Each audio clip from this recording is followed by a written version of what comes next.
David Dayasagar గారు, అంతేకాకుండా ఇప్పుడే మన మధ్యకు వేయించేసినటువంటి నెల్లూరు నగర గౌరవనీయ శాసనసభ్యులు డాక్టర్ అనిల్ కుమార్ యాదవ్ గారు, నా సహపాఠి ప్రభు పరిచర్యలో రెవరెండ్ జాషువా సిరిగిరి గారు, తదితర సంఘ కాపర్లు, ప్రముఖులైనటువంటి క్రైస్తవ నాయకులు, ఇతర ప్రాంతాల నుంచి కూడా వచ్చినటువంటి దైవ పరిచర్యలో ఉన్నటువంటి నా జతపనివారు, ఇక్కడకు ఇచ్చేసినటువంటి అమూల్యమైన మీ సమయాన్ని వెచ్చించి ఇచ్చేసినటువంటి ఈ అశేష నెల్లూరు క్రైస్తవ ప్రజానీకానికి యేసుక్రీస్తు వారి మహాఘనమైన పుణ్యనామాన మీకు శుభాలు తెలియజేస్తున్నాను. ఈరోజు నేను ఆరంభించక ముందు మొదట థ్యాంక్స్ తెలియచేయాలనుకుంటున్నాను కొంతమందికి.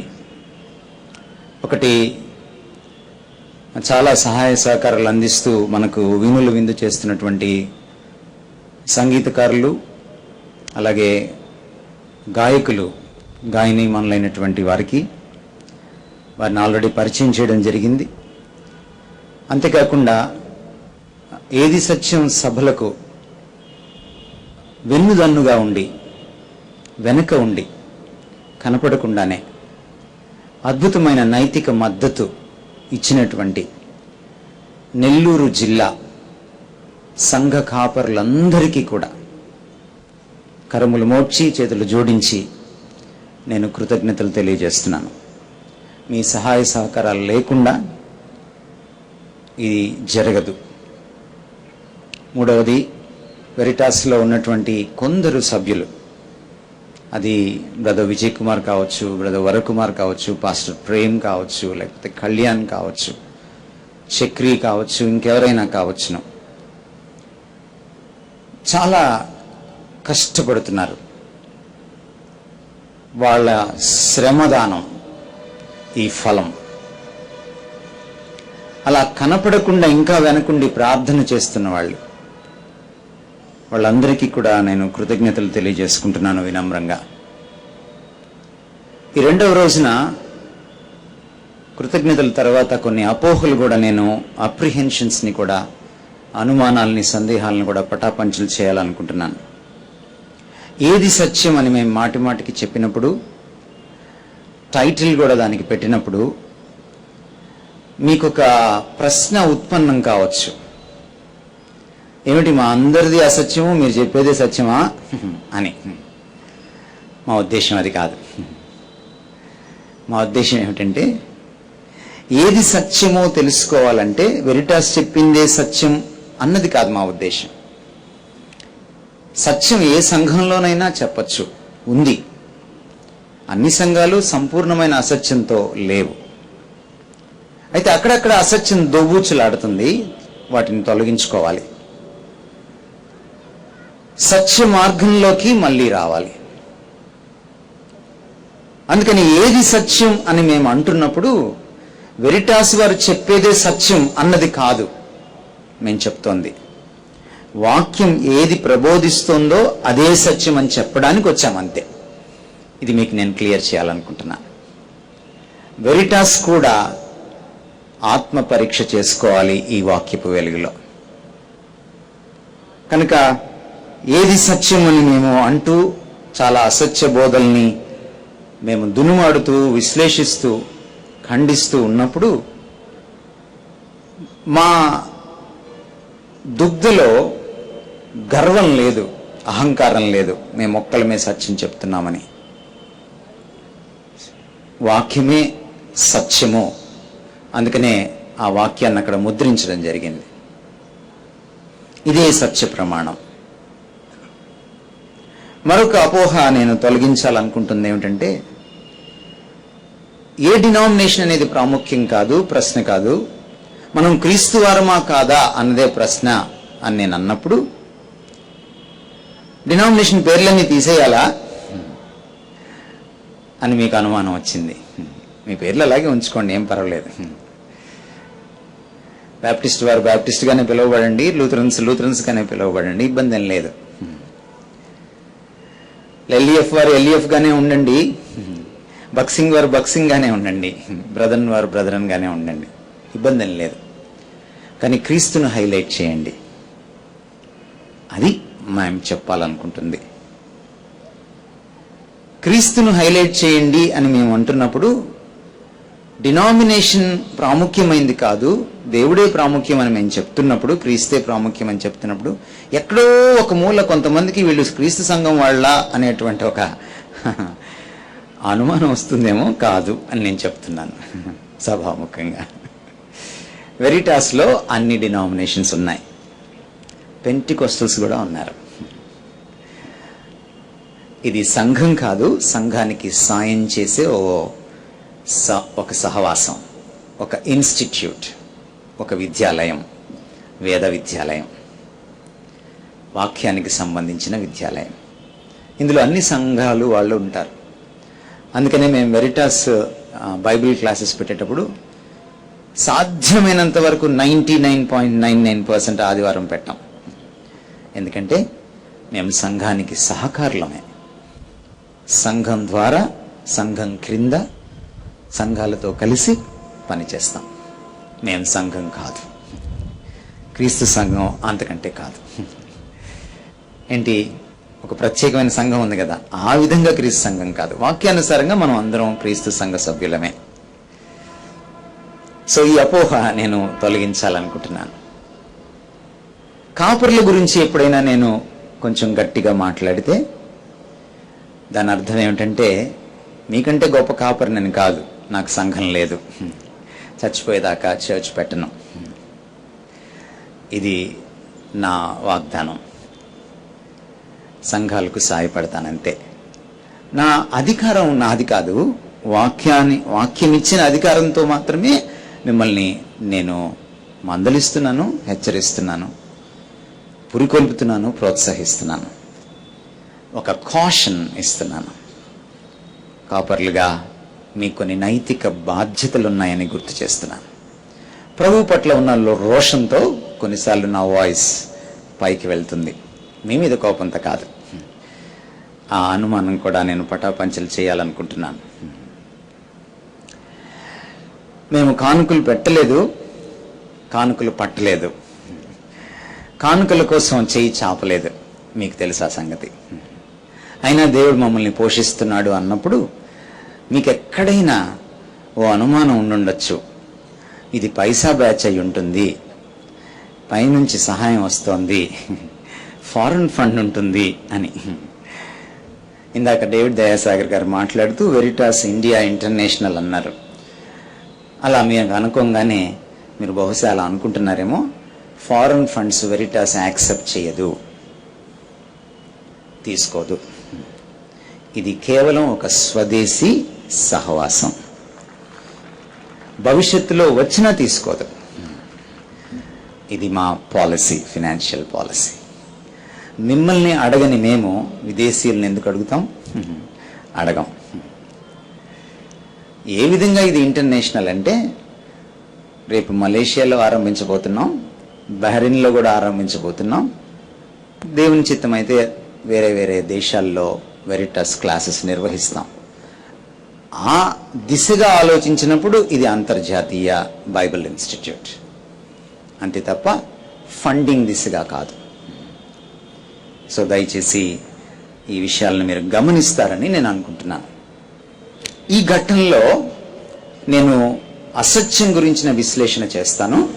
తర్వాత ఒక క్లుప్తమైనటువంటి ప్రశ్నోత్తరాల సమయం ఉంటుంది. మళ్ళీ నేను సత్య వివరణ చేస్తాను. మరి ఇంకొక ప్రసంగం నేను వెలువరిస్తాను. దాంతో ఈ రోజు కార్యక్రమం ముగుస్తుంది. కనుక ఇప్పుడు నేను మాట్లాడేటువంటి ఈ వర్తమానం మొదటిది, రెండవ వర్తమానం నేను మళ్ళీ మాట్లాడబోతున్నాను. క్లుప్తమైన ప్రశ్నోత్తరాల తర్వాత మధ్యలో మన గౌరవనీయులైన శాసనసభ్యులు మాట్లాడతారు. నిన్న పేతురు పత్రిక మనం చదివాం. 2 పేతురు పత్రిక 2వ అధ్యాయం మనం చదువుతున్నప్పుడు అసత్య బోధకుల గురించినటువంటి కొన్ని సుస్పష్టమైన లక్షణాలని అక్కడ ఏకరువు పెట్టాడు పేతురు మన కోసం. మీరు ఇంటికి వెళ్ళిన తర్వాత చదవండి. అన్నీ నేను మీ దృష్టికి ఇప్పుడు తీసుకురాలేను సమయాభావం వల్ల. బికాస్ నా సబ్జెక్టు అసత్య బోధకుల కంటే అసత్యాన్ని విశ్లేషించడం ఇప్పుడు నా సబ్జెక్ట్. బట్ త్వరగా మీ ముందుకి కొన్ని విషయాలు తీసుకొస్తాను. 2 పేతురు పత్రిక 2వ అధ్యాయం 1వ వచనంలో ఉన్న మాట ఏంటంటే, వాళ్ళు రహస్యంగా తప్పుడు సిద్ధాంతాలను మనలోకి తీసుకొస్తారు. They secretly bring in destructive heresies అనంది. అంటే రహస్యంగా అంటే మిమ్మల్ని ఎక్కడికో రహస్య ప్రదేశానికి తీసుకెళ్ళి అక్కడ క్లాస్ పీకుతారని కాదు దాని అర్థం. రహస్యంగా అంటే ఏమిటంటే, మీకు వాళ్ళు సత్యబోధకుల్లానే అనిపిస్తారు, మీకు తెలిసే లోపు మీ బ్రెయిన్ వాష్ అయిపోతుంది.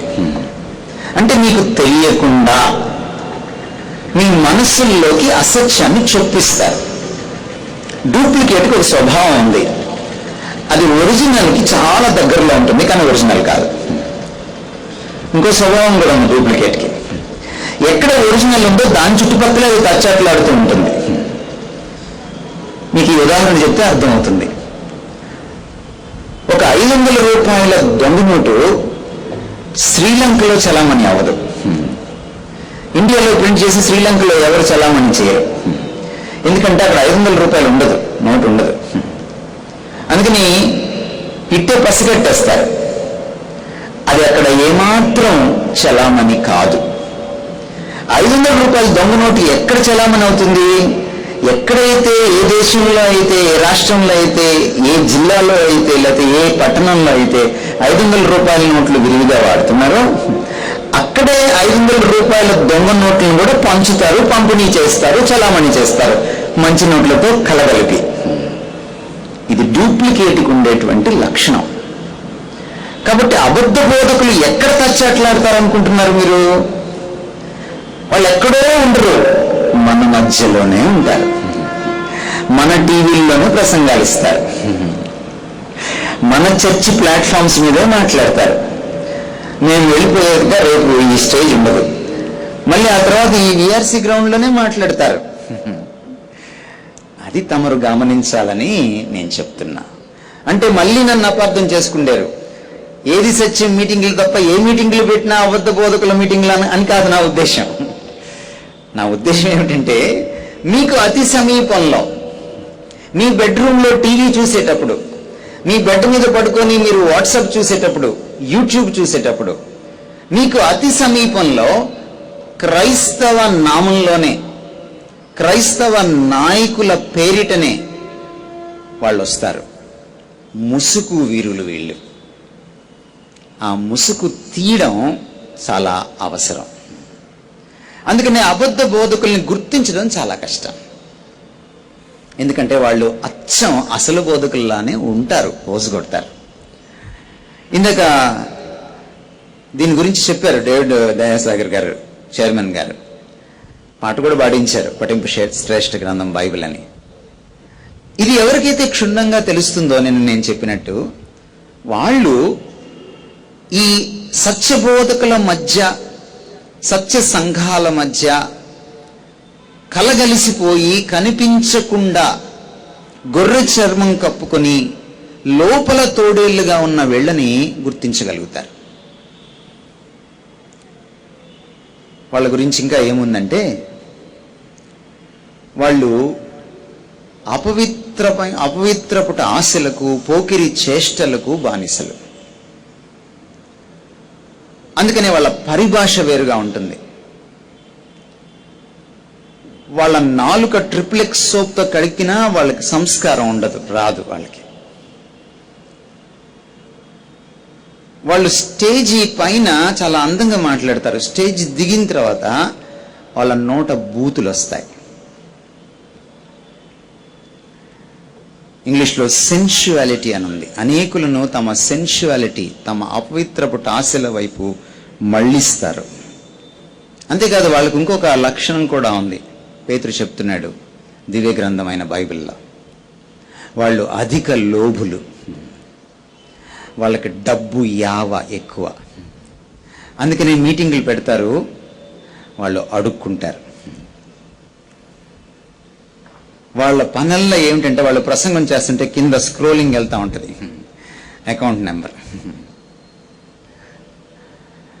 వాళ్ళు ఆ దర్శనం ఈ దర్శనం అని పెట్టి అసలు డబ్బుకి సంబంధించిన దర్శనం కాని దర్శనాన్ని డబ్బుకు సంబంధించిన దర్శనంగా వాళ్ళు ప్రతిబింబిస్తారు, చూపిస్తారు.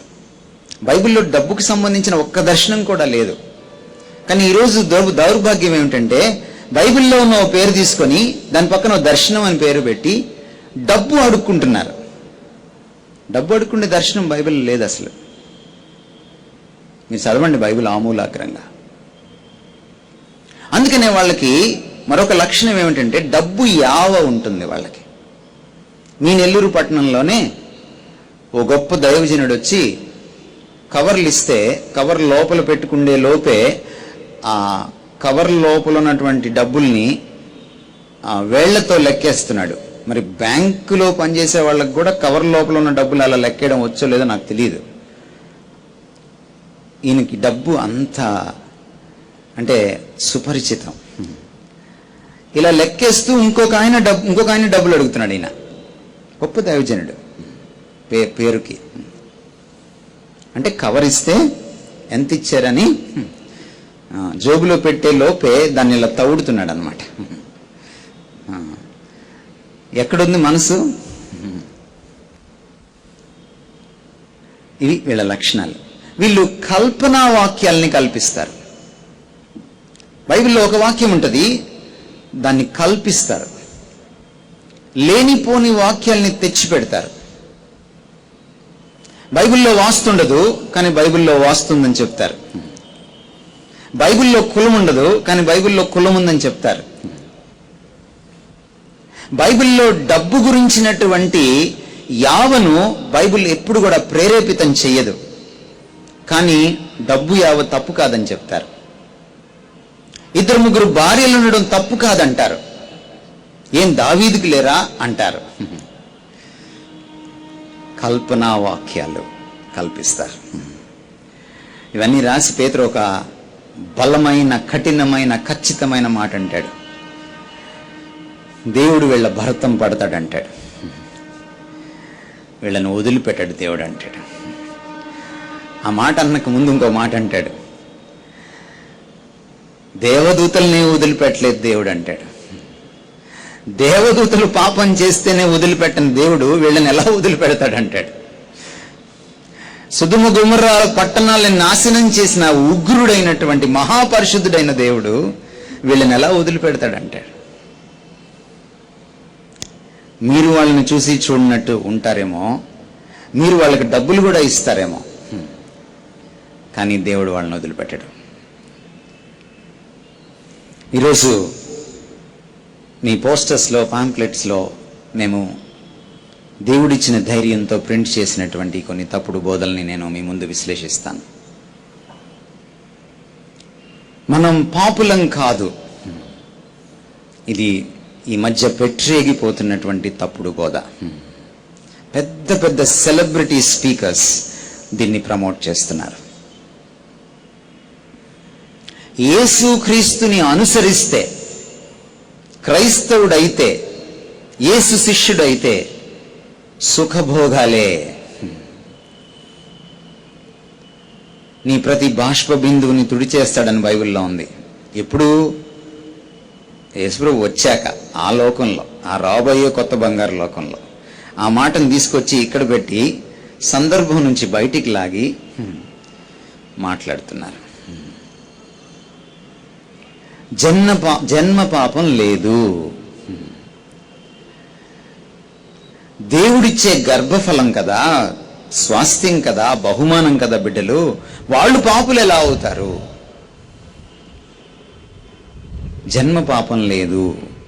ఇతర మతాలు కూడా జన్మ పాపం ఉందని చెప్తుంటే బైబిల్లో కూడా ఉంటే లేదని వీళ్ళు ఛాలెంజ్ చేస్తున్నారు.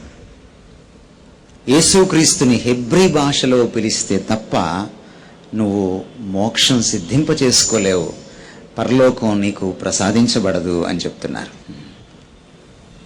యేసుక్రీస్తుని ఫలానా నామంలో, ఫలానా భాషలో, ఫలానా విధంగా ఉచ్చరించాలి, అప్పుడే రక్షణ. ఇప్పుడు నేను చెప్పబోయే తప్పుడు బోధ చాలా చర్చెస్లో ఉంది, చాలా ఆంటీస్ చేస్తూ ఉంటారు. ఈ మధ్య ఆంటీసే కాదు, అమ్మాయిలు కూడా, కన్యకులు కూడా చేస్తున్నారు, ఇంకా పెళ్లి కాని వాళ్ళు కూడా. అదేంటో తెలుసా? ప్రవచనం చెప్తా అంటున్నారు. ప్రవచనం చెప్తారట వాళ్ళు. వాళ్ళకి దేవుడు ప్రత్యేకమైన ప్రవచనాలు ఇచ్చాడట. ఈ మధ్య ఇంకా కొత్త ట్రెండ్ ఏంటంటే ప్రవచనాల్ని భాషల్లో చెప్తున్నారు.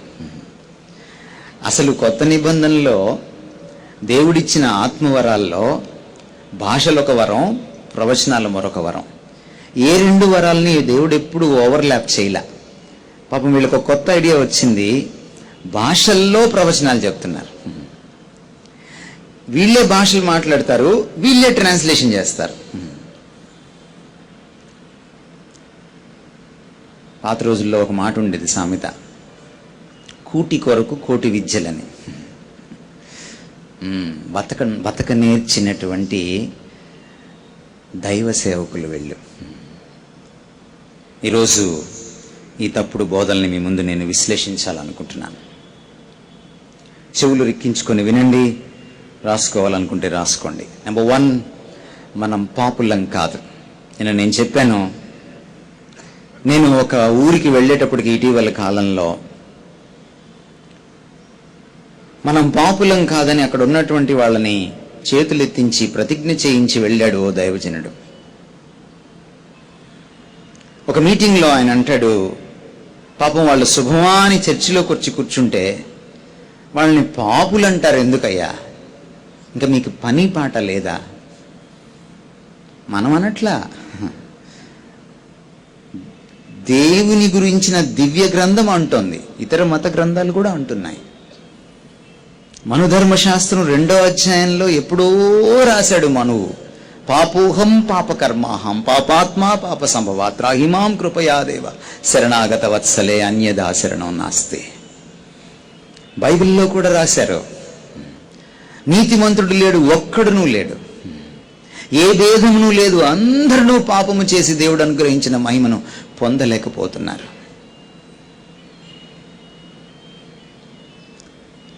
మనమంటే ఆ డైలాగ్లో తప్పు ఉండొచ్చు. ఒక మనిషి ఒక స్టేట్మెంట్ ఇస్తే అందులో దోషం దొరలవచ్చు, కానీ దేవుడు ఒక స్టేట్మెంట్ ఇస్తే అందులో దోషం ఎలా ఉంటుంది? దేవుడు మాట్లాడితే అందులో దోషం ఉంటే ఇంకా దేవుడికి మనిషికి తేడా ఏంటి? దేవుడే సత్యవంతుడు కాకపోతే ఇక సత్యం నీకు ఎలా తెలుస్తుంది? ఎక్కడ దొరుకుతుంది సత్యం? సత్యమేవ జయతే అని మన ఉపనిషత్తుల్లో చెప్పుకున్నామే. సత్యం అంత గొప్పది ఎలా అవుతుంది దేవుడే అసత్యవంతుడైతే? దేవుడి కంటే నీకు ఎక్కువ తెలుసా? దేవుడికి సమస్త మానవ కోటి తెలుసు. పుట్టిన వాళ్ళు, పుట్టబోయే వాళ్ళు, పుట్టిన వాళ్ళు, చస్తున్న వాళ్ళు, చస్తూ బ్రతుకుతున్న వాళ్ళు, అందరూ తెలుసు ఆయనకి. ఆయన ఒక స్టేట్మెంట్ ఇస్తే ఏ భేదం లేదు, అందరూ పాపం చేశారు అంటే అది అక్షర సత్యం. నువ్వెలా చెప్తావు? కానీ చెప్తున్నారు, మనం పాపులం కాదు. చాలా మంది యంగ్స్టర్స్ ఉన్నారు. మీకు ఈరోజు నేను ఒక హెచ్చరిక ఇవ్వాలనుకున్నాను. ఈ తప్పుడు బోధని హైపర్ గ్రేస్ అంటారు. హైప్ అంటే ఎక్కువ అన్నమాట. అంటే కృపను, దైవ కృపను, దేవుడిచ్చేటువంటి కనికరాన్ని మరి ఎక్కువగా స్ట్రెస్ చేస్తే పుట్టినటువంటి తప్పుడు బోధ సిద్ధాంతం ఇది. అందుకే దీన్ని హైపర్ గ్రేస్ అన్నారు. హైపర్ గ్రేస్ ని ప్రమోట్ చేసేటువంటి వాళ్ళు మన దేశంలోనే లేరు, పాశ్చాత్య దేశాల్లో, ఇతర దేశాల్లో కూడా ఉన్నారు. మీకు ఇంటర్నెట్లో ఒక ఆయన దర్శనం ఇస్తాడు. ఆయన చాలా అందంగా ఉంటాడు, చూడడానికి ఆకర్షణీయంగా ఉంటాడు. ఆయన్ని కుర్రకారు, ముఖ్యంగా క్రైస్తవ కుర్రకారు ఎక్కువగా ఫాలో అవుతున్నారు. ఆయన పేరు Joseph Prince. Be careful with this guy, a very dangerous guy. సింగపూర్లో అయిన సంఘానికి 10,000 మంది హాజరవుతారు. కొన్నిసార్లు మనం అనుకుంటాం మెజారిటీ ఎక్కడికైనా వెళ్తే మెజారిటీని బట్టి అది సత్యం అని అనుకుంటాం మనం. నో. కొన్నిసార్లు కొంతమంది ఓటమి పాలవచ్చు, కానీ వాళ్ళు సత్యవంతులు అవ్వచ్చు. కొన్నిసార్లు కొంతమంది గెలిచిపోవచ్చు, కానీ వాళ్ళు అసత్యవంతులు అవ్వచ్చు. పాత రోజుల్లో ప్రపంచంలో 98-99% భూమి బల్లపరుపుగా ఉందని నమ్మారు, కానీ భూమి బల్లపరుపుగా లేదు, అది గుండ్రంగానే ఉంది. మెజారిటీని బట్టి సత్యం ఉండదు. అసత్య బోధకులకి ఫాలోయింగ్ ఎక్కువ ఉంటుంది, క్యారిస్మా ఉంటుంది, అట్రాక్షన్ ఉంటుంది. అది జ్యూస్ కింద పడిపోవద్దు, జాగ్రత్త. యేసు ప్రభుని అతి తక్కువ మంది ఫాలో అయ్యారు, సత్యాన్ని తక్కువ మందే ఫాలో అవుతారు. ఎందుకంటే సత్యాన్ని ఫాలో అవ్వాలంటే దమ్ము కావాలి, సత్యవంతంగా జీవించాలంటే దమ్ము ఉండాలి. అందరికి ఉండదు అది. ఎందుకంటే సత్యం పక్షాన మైనారిటీ ఉంటారు, అసత్యం పక్షాన మెజారిటీ ఉంటారు. గుర్తుపెట్టుకోండి. ఆ జోసెఫ్ ప్రిన్స్ని, అదే డాక్టరీని, హైపర్ గ్రేస్ తప్పుడు సిద్ధాంతాన్ని మన రాష్ట్రంలో కూడా, తెలుగు రాష్ట్రాల్లో కూడా కొంతమంది కుమారులు ఫాలో అవుతున్నారు. పేర్లు చెప్పడం అంత మంచిది కాదు. ఒకటి మాత్రం చెప్పగలను, ఈ కుమారులు దైవ కుమారులు మాత్రం కాదు. వీళ్ళు విపరీతంగా ప్రమోట్ చేస్తున్నారు. మనకు కూడా ఎలా ఉంటుంది తెలుసా? మనం పాపులం కాదంటే వినసొంపుగా ఉంటుంది. ఇతర మతానికి సంబంధించిన ఓ మేధావి, మన దేశస్తుడే, ఓసారి ఇలాంటి స్టేట్మెంట్ ఇచ్చాడు. మనిషిని పాపి అనకూడదు, మనిషిని పాపి అన్నవాడే పాపి అని స్టేట్మెంట్ ఇచ్చాడు. ఆ స్టేట్మెంట్లో దోషం ఏమిటంటే, మనిషిని పాపి అన్నవాడే పాపి అని మనిషిని మళ్ళీ ఆయన పాప అన్నాడు. ఆయన స్టేట్మెంట్ ప్రకారం ఆయన పాప అయ్యాడు. పాపం నుంచి తప్పించుకోలేవు సుమా. ఎంత కప్పెట్టుకుంటే అంత బయటకు వస్తుంది. అది ఒక శవం లాంటిది. దాచిపెట్టి చూడండి, వాసన రాకుండా ఉంటుందేమో చూడండి. You cannot hide. ఒక శవాన్ని మనం దాచిపెట్టలేం. అందుకని చాలా మంది హత్య చేసిన తర్వాత నెలకో, 2 నెలలకో, సంవత్సరానికో దొరికిపోతారు. DNA టెస్టింగ్ వచ్చిన తర్వాత ఇంకా దొరికిపోతున్నారు. శవం ఎలా కుళ్ళిపోతుందో అలాంటిదే ఇది కూడా. You cannot hide.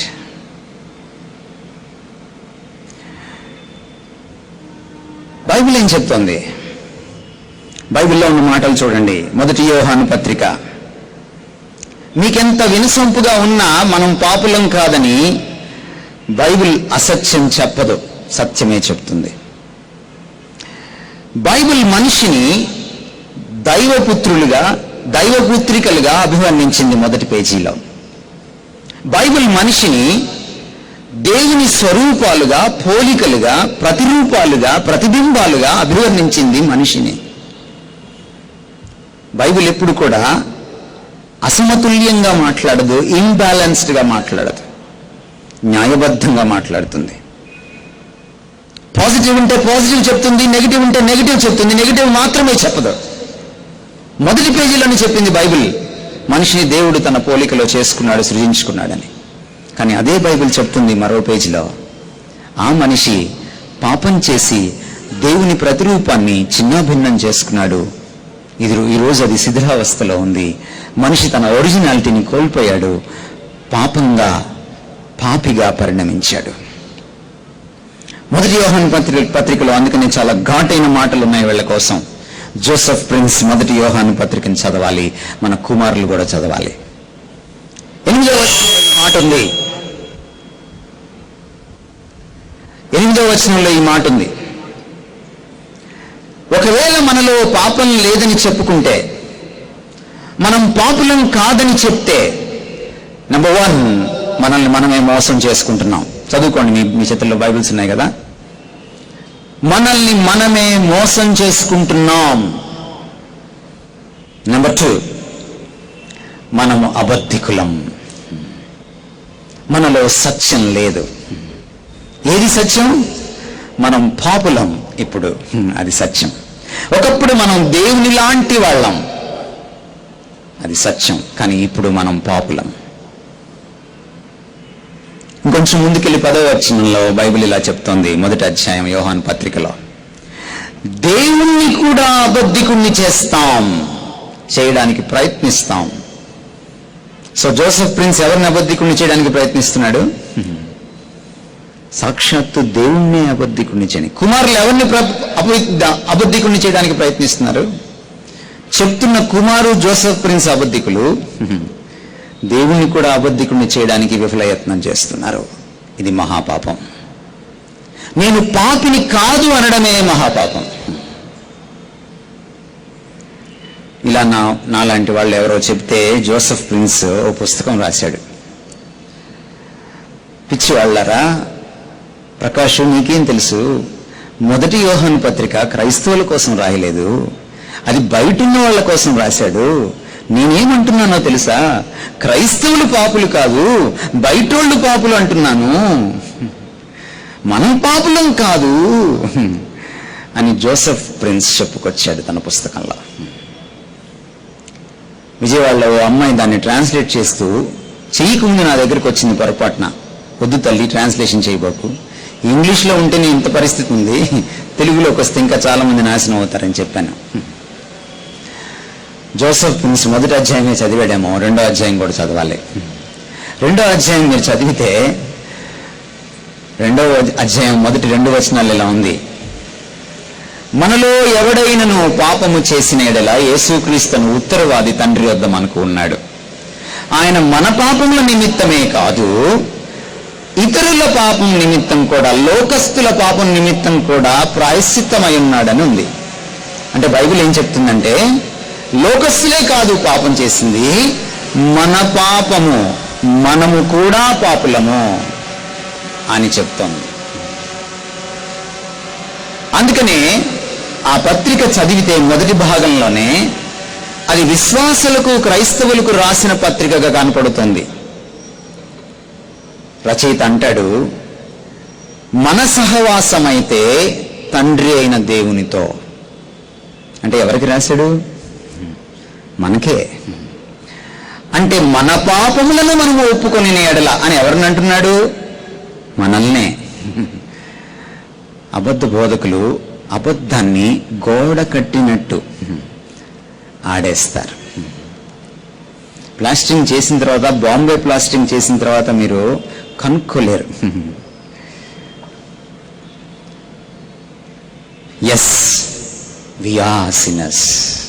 అందుకని 9వ వచనంలో ఏమనుంటుందంటే, మన పాపాలని మనం చేయగలిగింది ఏంటంటే ఒప్పుకోవడమే. మనము మన పాపములను ఒప్పుకొని ఎడల ఆయన నమ్మదగిన వాడును, నీతిమంతుడు కనుక సమస్త దుర్నీతి నుంచి మనలను తన రక్తంతో కడిగి పవిత్రులుగా చేస్తాడు. ఇదొక్కటే మార్గం. అందుకని పాపాలని ఒప్పుకోండి, పశ్చాత్తాపడండి అని యేసు చెప్పాడు, ఆయన శిష్యులు చెప్పాడు. వాక్యంలో పదే పదే ఆ మాట ఘోషింపబడింది. జాగ్రత్త, ఎవరైనా రేపు మీ దగ్గరకు వచ్చి మిమ్మల్ని ఎవరండి పాపి అన్నది అని అంటే పైకి కూర్చోకండి, ఫ్యాన్ తగులుతుంది. జాగ్రత్త, ఉబ్బిపోకండి. మీ అహాన్ని ఉబ్బగొట్టడానికి, మీకు లేపనం రాయడానికి, మీకు ఐసింగ్ పూయడానికి వస్తుంటారు వీళ్ళు. వినడానికి చాలా బాగుంటుంది నువ్వు పాపివి కాదంటే, కానీ సత్యం అది కాదు. అది ఎలాంటిదంటే, డాక్టర్ గారు ఉన్నారు ఇక్కడ, నీకు క్యాన్సర్ వచ్చింది చెప్తే బాధపడతావని మందువుడు చెప్పడు క్యాన్సర్ వచ్చిందని. ఒట్టు పెయిన్ కిల్లర్ ఇచ్చి పంపిస్తాడు వచ్చినప్పుడల్లా. ఆ డాక్టర్ గారు మీకు మేలు చేస్తున్నారా, కీడు చేస్తున్నారా? నిజమైన డాక్టర్ తన వృత్తి ధర్మం ప్రకారం ఏం చెప్తాడంటే, కనీసం ఆమెకి చెప్పకపోయినా, అతనికి చెప్పకపోయినా, రోగికి చెప్పకపోయినా, రోగికి సంబంధించిన క్లోజ్ రిలేటివ్స్కి చెప్తాడు, విషయం చాలా విషమించింది అని, మందులు వాడాలి అని, రేడియేషన్ చేయించుకోవాలని, కీమోథెరపీకి వెళ్ళాలి అని, బయాప్సీకి పంపించాలి అని బాధపడతారు, ఏడుస్తారు. అయినా చెప్పాలి సత్యం. అది వృత్తి ధర్మం. ఒక డాక్టర్ గారికి వృత్తి ధర్మం అంటుంటే దేవుడికి ఎంత ధర్మం ఉంటుంది? దేవుడు తన పుస్తకంలో అబద్ధంగానే రాయిస్తాడు. పాపం అనే రోగంతో కొట్టుమిట్టాడుతుంటే మనం చెప్పకుండా ఎలా ఉంటాడు? పాపులం కాదని చెప్పడం మోసం చేయడం, దేవుణ్ణి అబద్ధికుడిగా చేయడానికి విఫలయత్నం చేయడం. రెండవ జాతి అబద్ధ బోధకులు. యేసుని అనుసరిస్తే సుఖభోగాలే. అందుకనే మాకు 10,000 ఇవ్వండి మీకు 1,00,000 వస్తుంది, మాకు 1,00,000 ఇవ్వండి మీకు 10 లక్షలు వస్తుంది. విశ్వాసముతో విత్తితే మీరు అద్భుతంగా విస్తారంగా కోస్తారు రేపొద్దున.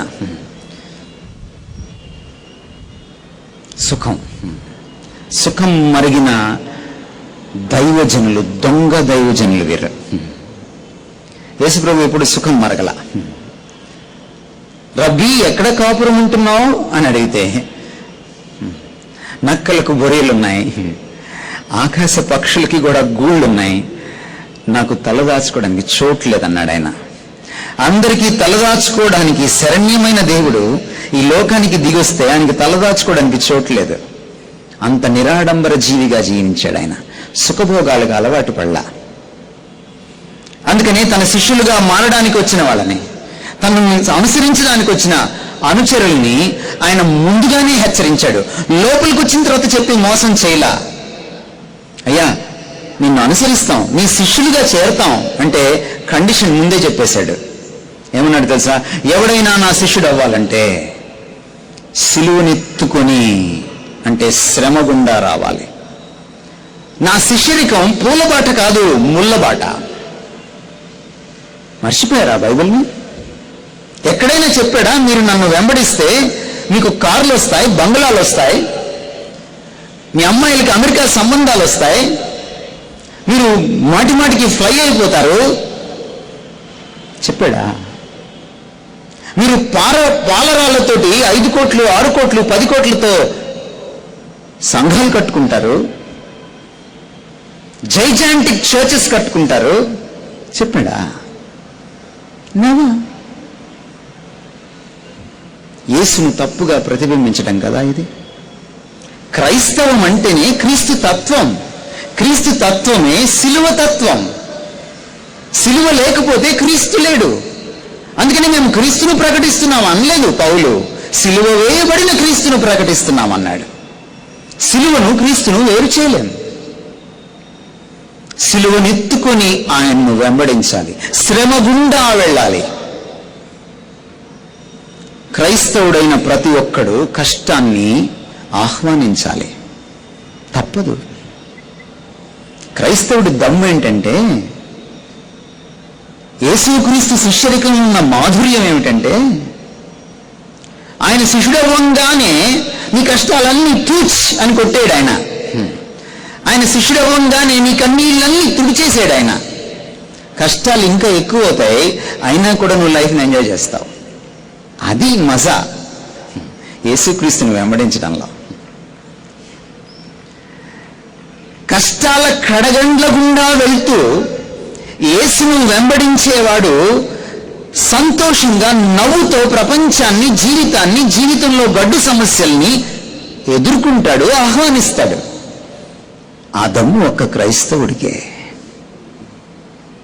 ఇది క్రీస్తులో ఉన్న విలక్షణత. ఇది క్రీస్తు శిష్యరికంలో ఉన్న విలక్షణత, విశిష్టత. ఎవరు చెప్పారు మీకు యేసుక్రీస్తులోకి వస్తే కష్టాలన్నీ పోతాయని? కష్టాలు స్టార్ట్ అవుతాయి. చెన్నైలో స్టార్ట్ అయ్యాడు ఒక మహానుభావుడు. ఆయన మొదలు పెట్టాడు, ముందు మీ కన్నీళ్ళన్నీ తుడిచేస్తా, యేసు ప్రభు దగ్గరికి వస్తే సోలిపోవద్దు అని మొదలు పెట్టాడు ఆయన. అక్కడి నుంచి అంటుకుంది రోగం. సారీ పెద్ద ఆయన ఏమన్నా అంటున్నానని అభిమానులు ఉన్నారు ఇక్కడ, కానీ నేను చెప్తుంది సత్యమే. భారతదేశంలో మొట్టమొదట చెడగొట్టింది ఆయనే ఈ ఫిలాసఫీతోటి. సుఖభోగాలు ఉండవు. చూడండి బైబిల్ ఏం చెప్తుందో. తప్పుడు బోధకులంట అధిక లోభం కలవాళ్ళట. అంతేకాదు బైబిల్ ఏం చెప్తుందో చూడండి. 1 తిమోతి 6:10 ధనాపేక్ష సమస్త కీడులకు మూలం. మత్తయి సువార్త 6 ప్రభువు సాక్షాత్తు ఏం చెప్పాడో చూడండి. ఒకడు 2 యజమానులను సేవించలేడు. One cannot serve 2 bosses at a time. You cannot serve 2 bosses at a time. 2 యజమానులను సేవించలేవు. ఎవరా 2 యజమానులు? తర్వాతి మాటలు అంటాడు యేసుక్రీస్తు వారు మత్తయి సువార్త 6:24. ఒకడు ధనం, ఇంకొకడు దేవుడు. ధనాన్ని సేవించేవాడు దేవుడికి సేవకుడు కాలేడు. ఈరోజు బల్లగుద్ది చెప్తా నేను, ధనం అడుక్కుండే దైవ సేవకులు, లగ్జరీలో తిరిగే దైవ సేవకులు, BMWs తిరిగే దైవ సేవకులు, బౌన్సర్స్ ని పెట్టుకొని తిరిగే దైవ సేవకులు, గన్ మెన్స్ తోటి చెప్పులు మోయించుకుండే దైవ సేవకులు, ఇక్కడ కాకుండా లండన్లో బట్టలు కుట్టించుకునే దైవ సేవకులు, వారానికి ఒకసారి స్టేజ్ బ్యాక్గ్రౌండ్ మార్చే దైవ సేవకులు దైవ సేవకులు కాదు అని చెప్తున్నాను ఈ రోజున మీ సభాముఖంగా. I can engage a debate with them. మీరు ఆహ్వానిస్తే, సహాయం చేస్తే. I give an open challenge to these so-called God servants. The moment you become a servant of money, according to Jesus, you cease to be the servant of God. యేసు క్రీస్తు దాసుడిగా నువ్వు ఉండనేరవు, ధనానికి దాసుడైన మరుక్షణం. You have no right to be called God's servant. దైవ సేవకుడిగా పిలువబడ్డానికి నీకు హక్కు లేదు. మన దేశంలో నిరక్షరాస్యత ఎక్కువ, చదువుకున్న వాళ్ళు తక్కువ, బైబిల్ చదువుకున్న వాళ్ళు ఇంకా తక్కువ. అదృష్టం ఏంటంటే మన దేశంలో క్రైస్తవులు ఎక్కువ చదువుకున్నారు. మీరు చూడండి, ఎన్ని వర్గాల్లోకైనా మీరు వెళ్ళి చూడండి, ఎక్కువ చదువుకున్న శాతం ఎక్కడ ఉంటారంటే క్రైస్తవ వర్గంలో ఉంటారు. అదృష్టం అది, గొప్ప విషయం. కానీ దురదృష్టం ఏంటంటే క్రైస్తవ లోకానికి, బాగా చదువుకున్న ఈ క్రైస్తవ లోకం బైబిల్ని ఎక్కువ చదవాల. బిబ్లికల్ ఇల్లిటరేట్స్ ఉన్నారు మనకి. బైబిల్ పరమైన మోటోళ్ళు ఎక్కువ ఉన్నారు మనకి క్రైస్తవుల్లో. అందుకని వీళ్ళు వచ్చి పుష్పాలు పెట్టట్లా, క్యాలీఫ్లవర్లు పెడుతున్నారు. మీరు పెట్టించుకుంటున్నారు. అలాంటి వాళ్ళకి చూవిచ్చేస్తారు, మీరు పెట్టుకో అని. ఇందాక ఇక్కడ పూలు పెడితే అడ్డం వచ్చి నేను తీసేశారు. మీరు కూడా మీ చెవుల్లో పూలు తీసేసుకోండి. 3వ జాతి, జన్మ పాపం లేదు. ఈయన పులిలాగా ఫీల్ అయిపోతా ఉంటాడు. దేవుడేమో నిన్ను మనిషిగా చేస్తే, పులికి పేరు పెట్టేవాడిగా చేస్తే, నువ్వేంటి పులిలాగా ఫీల్ అవుతావు? అంటే తగ్గించుకుంటున్నావు నువ్వు. పులి, సింహం వచ్చి మనకు పేర్లు పెట్టలా. ఎప్పుడైనా పులి సింహాలు మచ్చిక చేయడం, అవి మనిషి చేత సర్కస్ చేయించడం చూసారా? మనిషి పులిని సింహాన్ని కూడా సర్కస్ చేయించగలడు, అంత గొప్పడు మనిషి. పిచ్చి మొహాలకి తెలియదు పులులతో సింహాలతో పోల్చుకుంటారేంటి. సరే, ఏదో సినిమా యాక్టర్లు పోల్చుకున్నారంటే పాపం వాళ్ళకి తెలియదు. ఎవడో రాసిస్తే వాళ్ళు పాపం చెప్తారు, అమాయకులు వాళ్ళు. కెమెరా ముందుకు వచ్చి వీరాభిమానం ఉన్నవాళ్ళు సిటీ బజాతే వాళ్ళు ఏళ్ళేస్తారు కాబట్టి చెప్తారు. నీకేం పోయే కాలం వచ్చింది? దైవజనుడని చెప్పుకుంటున్నావుగా, నువ్వు పులివేంటి పిచ్చి కాకపోతే?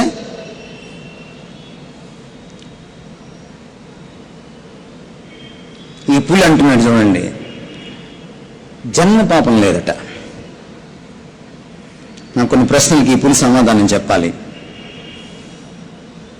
జన్మ పాపం లేకపోతే చాలా మంది పాపం లేని వాళ్ళు పుట్టారు కదా. మరి యేసు ప్రభు పాపం లేని వాడికి ఎందుకు వచ్చాడు, దిగొచ్చాడు? అంత పని ఎందుకు వచ్చాడు ఆయనకి? అంటే నీకంటే ఆయన బుర్ర తక్కువ?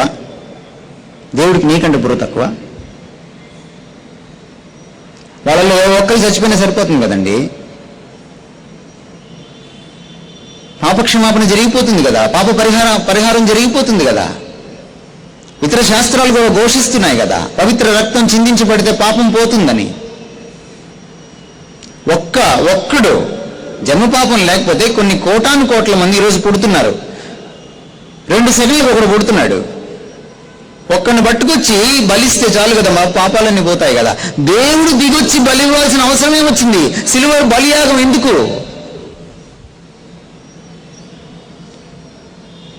పిచ్చా దేవుడికి ఏమన్నా? ఆయనకంటే ఎక్కువ నీకు అంత తెలుసా నీకు? ఈ పులి ఇంకో దానికి కూడా సమాధానం చెప్పాలి. అందరూ జన్మతః మంచి వాళ్ళుగా పుడితే ఎందుకు చెడ్డవాళ్ళు అయిపోతున్నారు? ఒక్కడన్నా మంచోడు ఎందుకు మిగలట్లేదు? ఒక్కడన్నా.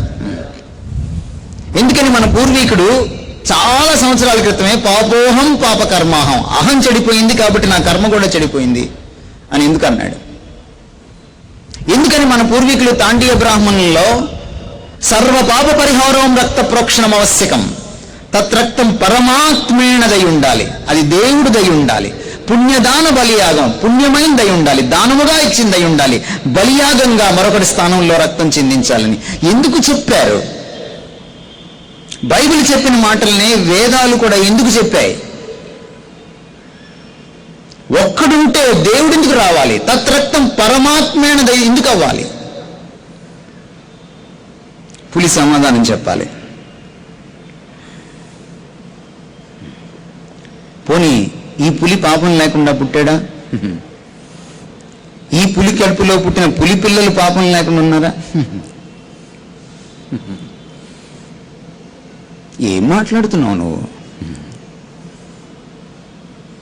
మధ్యలో ఎప్పుడు అంటుకుందట ఈ పాపం? చాలా కాలం క్రితం మానవతావాదులు వచ్చారు.